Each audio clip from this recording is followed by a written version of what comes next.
La noche es el momento perfecto para contar lo que nadie se atreve a decir en voz alta.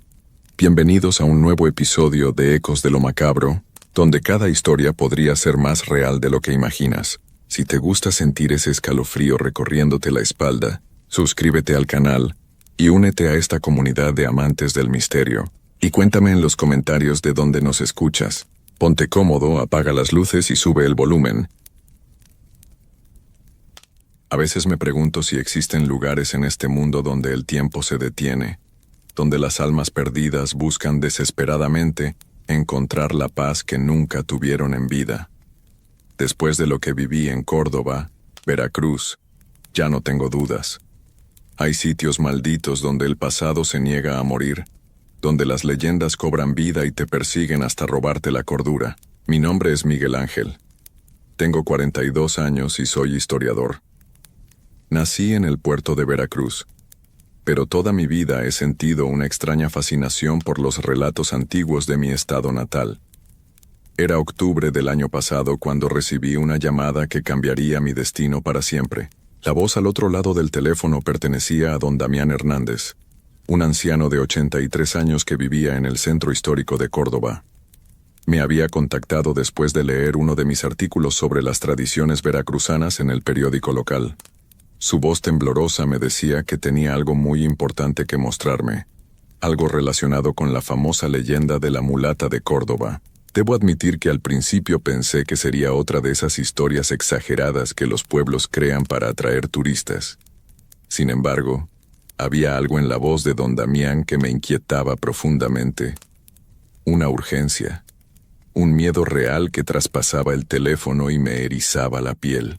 3 días después manejaba por la carretera que lleva a Córdoba. Era una tarde gris de octubre, con nubes pesadas que amenazaban lluvia.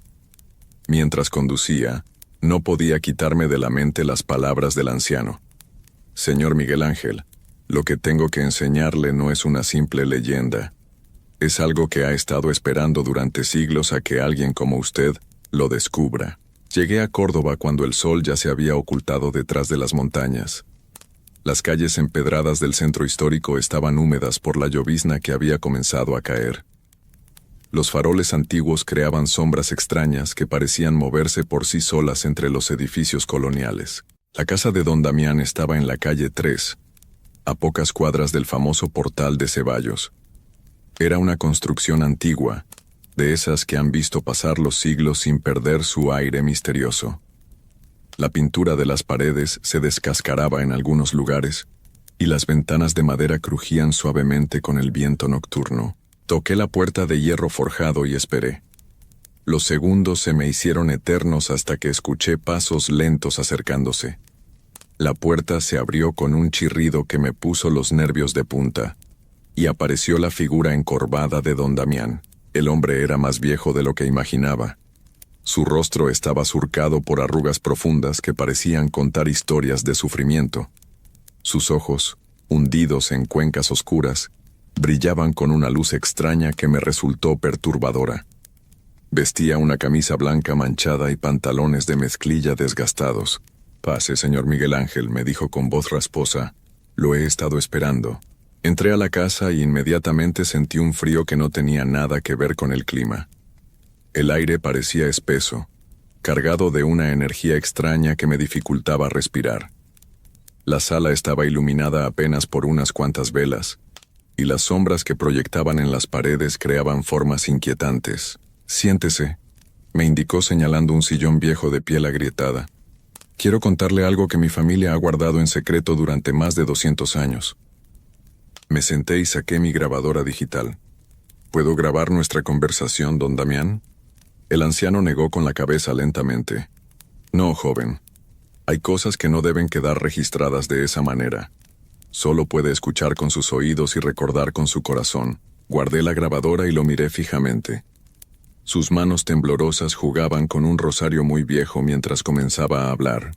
Mi bisabuelo, Tomás Hernández, trabajaba como guardia en la prisión de la Santa Inquisición aquí en Córdoba, allá por el año de 1750. Él fue testigo de lo que realmente pasó con la mujer que la gente llama la mulata de Córdoba. Una corriente de aire frío recorrió la habitación, haciendo parpadear las llamas de las velas. Don Damián se estremeció antes de continuar. La mujer se llamaba María Esperanza. Era mestiza, hija de español y africana como muchas en esa época. Pero ella tenía algo diferente, algo que la hacía especial y a la vez peligrosa. Tenía conocimientos que ninguna mujer de su tiempo debería haber tenido. ¿Qué tipo de conocimientos?, pregunté, aunque algo en mi interior me decía que no quería saberlo. Conocimientos sobre plantas, sobre curaciones, sobre otras cosas. La gente la buscaba cuando los médicos ya no podían hacer nada. Ella sanaba enfermedades que parecían imposibles de curar, pero también hacía otras cosas que la gente temía susurrar. El viento afuera se había intensificado, y las ventanas de la casa comenzaron a vibrar suavemente. Sentí como si algo invisible nos estuviera observando desde las sombras. Mi bisabuelo me contó que María Esperanza podía ver cosas que otros no veían. Hablaba con personas que habían partido de este mundo. Sabía cosas del futuro que después se cumplían exactamente como ella las había predicho. Don Damián hizo una pausa larga, como si estuviera reuniendo valor para continuar. Sus ojos se perdieron en algún punto de la pared, como si estuviera viendo algo que yo no podía percibir. La trajeron a la prisión acusada de brujería en enero de 1750. Mi bisabuelo dijo que desde el momento en que entró a esa celda, cosas extrañas comenzaron a pasar. Sonidos que no tenían explicación, temperaturas que cambiaban sin razón, sombras que se movían sin que hubiera nada que las proyectara. ¿Su bisabuelo habló directamente con ella? Sí, y esa fue su perdición. María Esperanza le dijo cosas sobre su familia, sobre su futuro, cosas que nadie más podía saber. Le habló de secretos que él creía enterrados para siempre. Una de las velas se apagó de repente, sumiendo parte de la habitación en una oscuridad más profunda. Don Damián no pareció notarlo, pero yo sentí como si algo helado hubiera pasado junto a mi cuello. Ella le dijo que su descendencia cargaría con el peso de su historia durante muchas generaciones, que uno de sus bisnietos tendría que contar la verdad sobre lo que realmente pasó esa noche del 15 de febrero de 1750. Mi corazón comenzó a latir más rápido. ¿Qué pasó esa noche? Esa noche, María Esperanza no escapó como dice la leyenda. Esa noche algo mucho más terrible sucedió en esa celda, algo que mi bisabuelo nunca pudo olvidar hasta el día de su partida. Página 22. Don Damián se levantó lentamente de su silla y caminó hacia una cómoda antigua que estaba en la esquina de la habitación. Sus pasos resonaban de manera extraña en el silencio, como si hubiera más de una persona caminando. Abrió uno de los cajones y sacó una caja de madera muy vieja, tallada con símbolos que no pude reconocer. Esto ha estado en mi familia durante más de 200 años. Me dijo mientras regresaba con la caja entre sus manos temblorosas.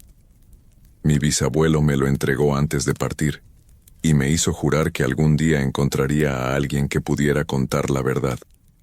Se sentó nuevamente y puso la caja sobre la mesa de centro. Al abrirla, un olor extraño llenó la habitación.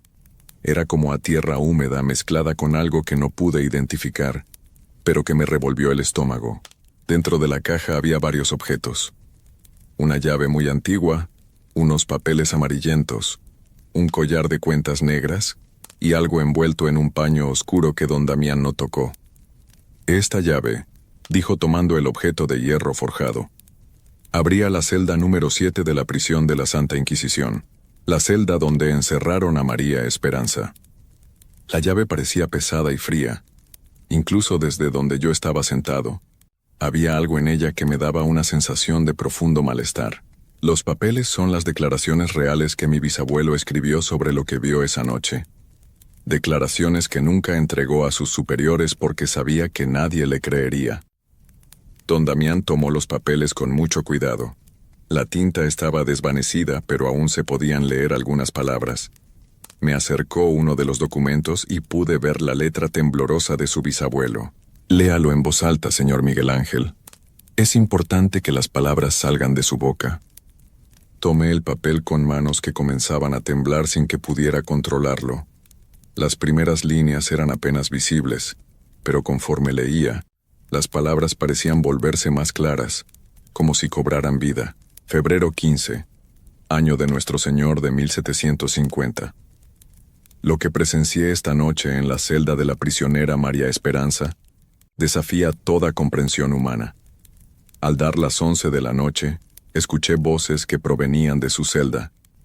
No era una voz, sino muchas, hablando en idiomas que jamás había escuchado. Mi voz comenzó a fallarme, pero don Damián me hizo un gesto para que continuara.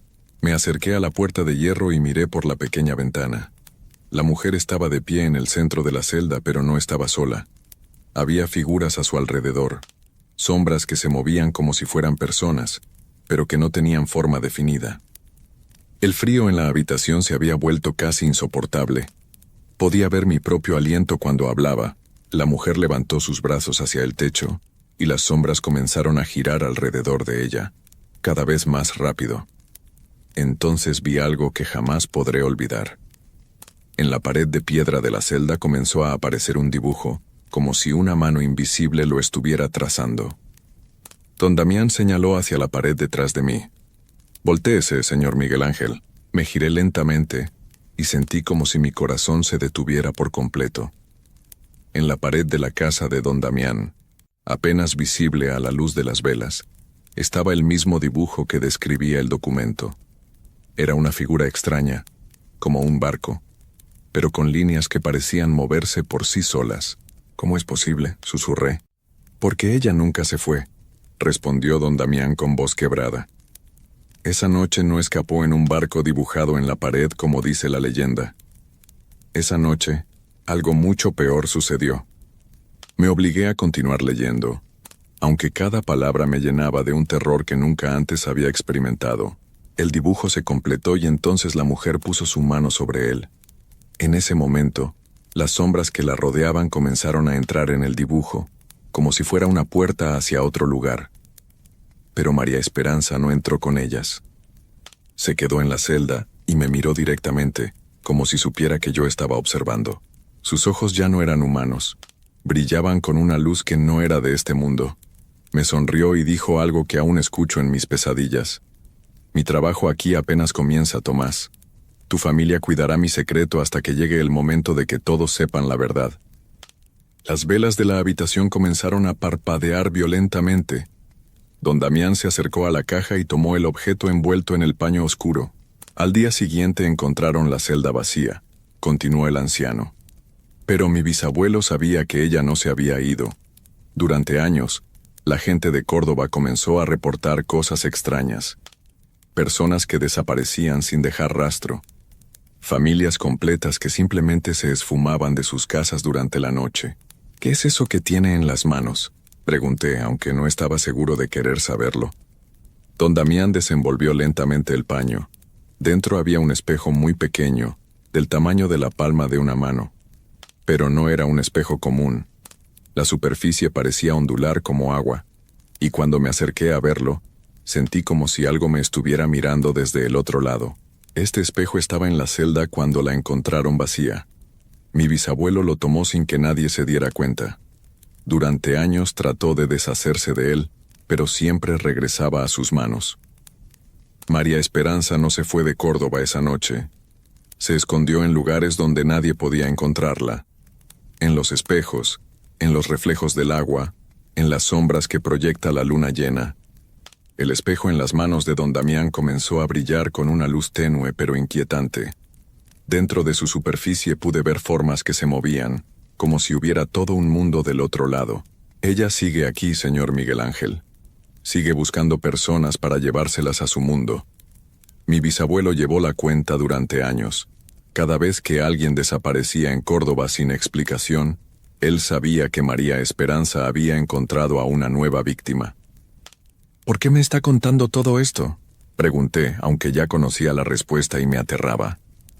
«Porque usted es la persona que ella ha estado esperando. Alguien que pueda contar su historia. Alguien que pueda hacer que más gente sepa de su existencia. Cada vez que alguien cuenta la historia de la mulata de Córdoba, ella se vuelve más fuerte». Las llamas de las velas se extinguieron todas al mismo tiempo, sumiendo la habitación en una oscuridad total. En esa oscuridad, Escuché la voz de don Damián, pero ya no sonaba como la de un anciano. Ya es demasiado tarde, Miguel Ángel. Ella ya sabe que está aquí. Sentí una presencia detrás de mí, algo frío que se acercaba lentamente. Traté de levantarme de la silla, pero mis piernas no me obedecían. El espejo en las manos de don Damián brillaba cada vez más intensamente, y en su superficie pude ver el rostro de una mujer hermosa, pero con ojos que no pertenecían a este mundo. Bienvenido a mi historia, Miguel Ángel. Escuché una voz femenina que parecía venir del mismo espejo. Has venido a buscar la verdad sobre mí, y ahora la conocerás para siempre. Lo último que recuerdo claramente fue el sonido de una risa que no era humana, y la sensación de ser jalado hacia una oscuridad que parecía no tener fin. Cuando desperté estaba en mi carro, estacionado en una calle que no reconocía. Era de día, y el sol brillaba intensamente. Busqué la dirección donde se suponía que vivía don Damián, pero no encontré ninguna casa. Solo un lote vacío con hierba crecida y una placa que decía que ahí había estado la prisión de la Santa Inquisición, demolida en 1890. Desde esa noche, cosas extrañas han comenzado a pasarme. Veo reflejos que no deberían estar ahí. Escucho voces que me llaman por mi nombre cuando estoy solo. Y cada noche, en mis sueños, veo el rostro de María Esperanza sonriéndome desde un espejo. Sé que ella me está esperando. Sé que pronto tendré que regresar a Córdoba. Y sé que cuando lo haga será para quedarme para siempre. Escribo esta historia con la esperanza de que alguien la lea y entienda lo que realmente pasó en Córdoba hace más de 200 años. Pero también sé que cada persona que lea estas palabras estará invitando a María Esperanza a su vida. Porque ella no se fue de Córdoba esa noche de febrero de 1750. Ella sigue aquí. Y ahora sabe que tú también conoces su secreto. Hay cosas en este mundo que la ciencia no puede explicar, experiencias que van más allá de lo que consideramos normal o posible. Durante años me burlé de las personas que decían haber visto cosas extrañas. Pensaba que eran solo historias inventadas o producto de la imaginación. Pero todo cambió cuando me tocó vivir algo que me demostró que no todo en este mundo tiene una explicación lógica. Mi nombre es Roberto Vázquez Cruz. Tengo 37 años y soy originario de Boca del Río, Veracruz. Trabajo como técnico en telecomunicaciones y mi labor me lleva a recorrer muchos pueblos pequeños para instalar y reparar antenas. Siempre he sido una persona práctica, de esas que no creen en fantasmas ni en cosas sobrenaturales. O al menos eso creía hasta lo que me pasó hace 3 meses. Todo comenzó un viernes de octubre cuando me enviaron a reparar una torre de comunicaciones que estaba cerca del río Jamapa, en una zona muy apartada entre Veracruz y Boca del Río. La torre había estado funcionando mal desde hace semanas, y los reportes decían que las señales se cortaban siempre alrededor de las 11 de la noche. Llegué al lugar cerca de las 5 de la tarde. Era un sitio muy solitario, rodeado de vegetación espesa y con el río corriendo a unos 200 metros de distancia. La torre estaba en un pequeño claro, pero se podía escuchar perfectamente el murmullo constante del agua. Mientras revisaba los equipos, un señor mayor que cuidaba una pequeña parcela cerca se me acercó. Se llamaba don Esteban y se veía preocupado cuando me vio trabajando tan tarde. «Joven, no se quede aquí después de que oscurezca», me dijo con una voz llena de preocupación. «Este lugar no es seguro cuando cae la noche». Le pregunté por qué y él se quedó callado por un momento, mirando hacia el río con unos ojos que reflejaban un miedo muy real. «Por aquí aparece la mujer del río», me explicó finalmente. «Desde hace más de 50 años. Mi padre ya me había contado de ella, y mi abuelo también la había visto. Es una señora vestida de blanco que camina por la orilla del río todas las noches, llorando y buscando a sus hijos». Yo me reí un poco, no de burla, sino porque pensé que era una de esas historias típicas de los pueblos. Le dije que no me daba miedo y que necesitaba terminar mi trabajo. El señor negó con la cabeza. «No es solo una historia, joven. Hace 5 años un muchacho de por aquí llamado Joaquín se quedó pescando toda la noche cerca del río. Al otro día lo encontraron sentado en la orilla, pero ya no era el mismo. No hablaba, no comía. Solo se quedaba viendo al agua y llorando. Sus padres lo llevaron con doctores, con curanderos, con quien pudieron, pero nunca se recuperó. Hasta la fecha sigue igual. Sus palabras me causaron un escalofrío, pero seguí pensando que eran solo coincidencias o tal vez Joaquín había tenido algún problema mental que nada tenía que ver con fantasmas. El señor se fue cuando empezó a oscurecer, pero antes me advirtió una vez más. Si escucha llantos, no se acerque al río, y si ve a una mujer vestida de blanco, cierre los ojos y no la mire directamente. Para las 8 de la noche ya había terminado la mayor parte del trabajo. Los equipos parecían funcionar bien, pero quería quedarme hasta las 11 para verificar que no se cortara la señal a esa hora como reportaban los usuarios. Instalé una pequeña lámpara portátil y me senté a esperar junto a mis herramientas. El lugar se veía completamente diferente de noche. La oscuridad era muy densa porque no había luces de ningún tipo cerca, solo mi lámpara y la poca luz de la luna que se filtraba entre las nubes. El sonido del río se escuchaba más fuerte, como si el agua corriera más rápido. Cerca de las 9:30, mientras revisaba unos cables, escuché algo que me puso la piel de gallina. Era como un llanto muy suave, tan bajo que al principio pensé que era el viento entre los árboles. Pero conforme pasaban los minutos, el sonido se hacía más claro. Era definitivamente una mujer llorando. Mi primer instinto fue pensar que alguien necesitaba ayuda. Tomé mi linterna y caminé hacia donde creía que venía el sonido, que parecía estar cerca del río. Mientras me acercaba, el llanto se hacía más intenso y desgarrador. Era el llanto de una mujer que había perdido algo muy importante. Llegué hasta la orilla del río y alumbré hacia ambos lados con mi linterna, pero no vi a nadie. El llanto continuaba, pero ahora parecía venir de diferentes direcciones al mismo tiempo. Me quedé parado ahí por varios minutos, tratando de ubicar de dónde venía exactamente el sonido, pero era imposible. De repente, el llanto se detuvo por completo. El silencio que siguió era aún más inquietante que el llanto mismo. Solo se escuchaba el agua del río y mi propia respiración, que se había vuelto más agitada sin que me diera cuenta. Decidí regresar a la torre, pensando que tal vez había sido mi imaginación o algún animal del monte. Pero cuando di la vuelta para caminar de regreso, vi algo que me paralizó completamente. A unos 20 metros de distancia, justo entre yo y la torre, había una figura blanca de pie. Era una mujer alta, vestida con lo que parecía ser un vestido blanco muy largo, que se movía ligeramente con la brisa nocturna. Tenía el cabello negro y largo, y mantenía la cabeza agachada como si estuviera viendo el suelo. No se movía, solo estaba ahí parada, bloqueando mi camino de regreso. Mi corazón comenzó a latir tan fuerte que podía escucharlo en mis oídos. Recordé las palabras del señor mayor sobre no mirar directamente a la mujer, pero ya era demasiado tarde. Cuando alumbré con mi linterna hacia ella, levantó la cabeza lentamente y me miró directamente a los ojos. Lo que vi en ese momento todavía me despierta por las noches con sudor frío. Sus ojos eran completamente negros, como 2 hoyos profundos en su cara. Su piel era muy pálida, casi transparente, y tenía una sonrisa que no era para nada amable. Era la sonrisa de alguien que había perdido la razón hace mucho tiempo. ¿Has visto a mis niños?, me preguntó con una voz que parecía venir de muy lejos, como si estuviera hablando desde el fondo de un pozo. Mis pequeños se perdieron en el río y no puedo encontrarlos. No pude responder. Mi garganta se había cerrado del miedo y mis piernas parecían estar pegadas al suelo.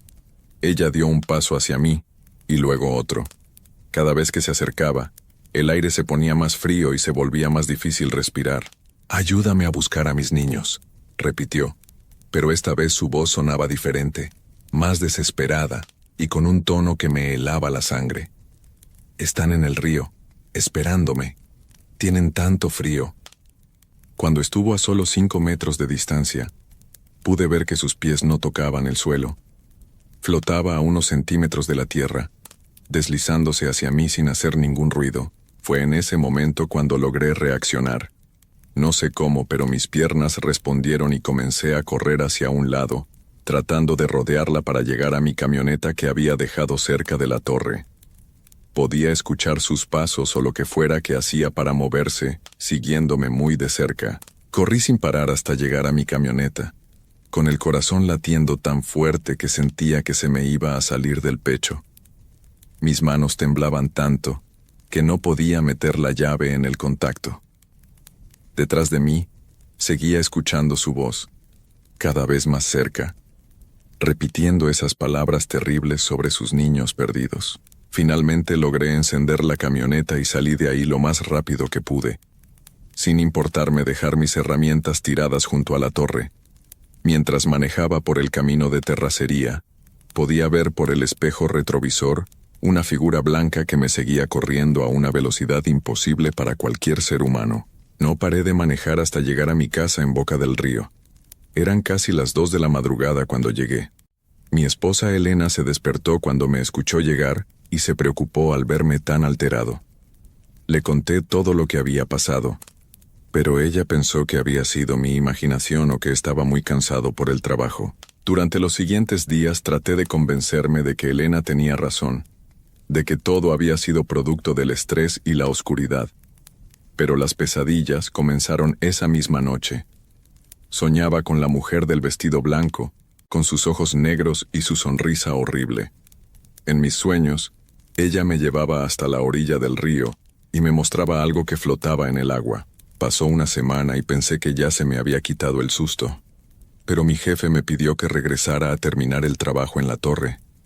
Le expliqué que había dejado las herramientas y que necesitaba recuperarlas.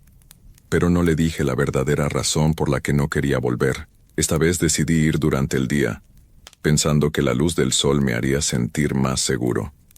Llegué al lugar cerca del mediodía y efectivamente encontré mis herramientas exactamente donde las había dejado. Pero había algo diferente en el ambiente. El lugar se sentía más frío que antes, y el sonido del río parecía más fuerte y agresivo. Mientras recogía mis cosas, escuché pasos detrás de mí. Me volteé esperando ver a don Esteban, pero no había nadie.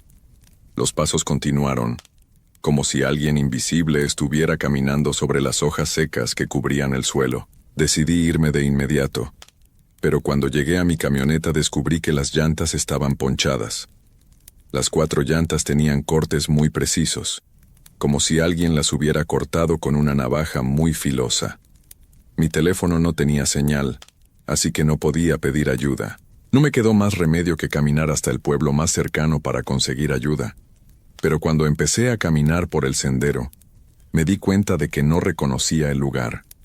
Todo se veía diferente, como si hubiera más vegetación, y los árboles fueran más altos y espesos de lo que recordaba. Caminé por lo que me parecieron horas, pero el sendero no me llevaba a ninguna parte. Siempre terminaba regresando al mismo lugar donde estaba la torre. Era como si estuviera caminando en círculos, pero yo estaba seguro de que iba en línea recta. Cuando el sol comenzó a ponerse, el pánico se apoderó de mí. No quería estar en ese lugar cuando llegara la oscuridad, pero tampoco podía salir. Era como si algo me mantuviera atrapado ahí. La noche cayó más rápido de lo normal, o al menos eso me pareció. Pronto todo estuvo completamente oscuro y yo seguía perdido cerca de la torre. Fue entonces cuando escuché de nuevo su voz, pero esta vez no venía del río, sino de todas las direcciones al mismo tiempo. Roberto. Me llamaba por mi nombre, lo cual me aterrorizó aún más porque yo nunca le había dicho cómo me llamaba. Ya no tienes que buscar más. Mis niños te están esperando. La vi aparecer entre los árboles exactamente igual que la primera vez. Su vestido blanco brillaba en la oscuridad como si tuviera luz propia. Pero esta vez no estaba sola. A su lado caminaban 2 figuras más pequeñas, 2 niños que también vestían de blanco, y tenían la misma piel pálida y los mismos ojos negros. «Estos son mis pequeños», me dijo con esa voz que helaba la sangre. «Han estado esperando tanto tiempo a que alguien venga a acompañarlos. Se sienten muy solos en el río». Los niños me miraban sin decir nada, pero en sus ojos veía la misma locura que en los de su madre. Uno de ellos, que parecía tener unos 8 años, sonrió y me extendió la mano. «Ven a jugar con nosotros», me dijo con una voz que sonaba como un eco lejano. «En el río hay muchos juegos divertidos». Traté de correr de nuevo, pero mis piernas no me respondían. Era como si mis pies estuvieran pegados al suelo. Ellos se acercaron lentamente, y conforme lo hacían, el aire se volvía cada vez más frío y pesado. «No tengas miedo», me susurró la mujer cuando estuvo justo frente a mí. «Solo será un momento. Después ya no sentirás nada». Puso su mano en mi hombro, y fue como si me tocara con hielo. Un frío terrible se extendió por todo mi cuerpo, y comencé a sentir como si me estuviera hundiendo en algo espeso y pegajoso. De repente me encontré parado en la orilla del río. No recordaba cómo había llegado ahí. La mujer y los niños estaban a mi lado, mirando el agua que corría con una corriente muy fuerte. «Mira», me dijo señalando el río. «Ahí están todos los que vinieron antes que tú». En el agua pude ver figuras humanas flotando justo debajo de la superficie. Se movían con la corriente, pero sus ojos estaban abiertos y me miraban directamente. Reconocí a uno de ellos. Era Joaquín, el joven del que me había hablado don Esteban. Su boca se movía como si tratara de decirme algo, pero no salía ningún sonido. «Pronto estarás con ellos», me susurró la mujer al oído, «y ya no tendrás que preocuparte por nada más». Sentí como sus manos me empujaban suavemente hacia el agua. Traté de resistirme, pero era inútil. Mis pies tocaron el agua helada del río y inmediatamente sentí como algo me jalaba hacia abajo. Lo último que recuerdo es hundirme en esa agua oscura, viendo cómo las figuras de Joaquín y otros que no conocía se acercaban a mí con los brazos extendidos, como dándome la bienvenida a su mundo silencioso y eterno. Ahora estoy aquí contándoles esta historia. No sé cómo es que puedo hacerlo ni por qué ustedes pueden escucharme. Tal vez sea porque necesito advertirles, igual que don Esteban trató de advertirme a mí. Si algún día tienen que trabajar cerca del río Jamapa, especialmente de noche, no lo hagan. Y si escuchan llantos o ven a una mujer vestida de blanco, no se acerquen. Corran tan lejos como puedan y no miren atrás, porque una vez que ella los vea, ya no podrán escapar. Y terminarán aquí conmigo y con todos los demás, flotando para siempre en las aguas frías del río, esperando a que llegue la próxima persona que no creyó en las advertencias. La mujer sigue ahí, todas las noches buscando más compañía para sus niños perdidos. Y ahora yo la ayudo, porque no tengo otra opción. Así que tengan mucho cuidado cuando pasen cerca del río Jamapa, porque tal vez la próxima vez que alguien cuente esta historia, sea su voz la que se escuche en la oscuridad.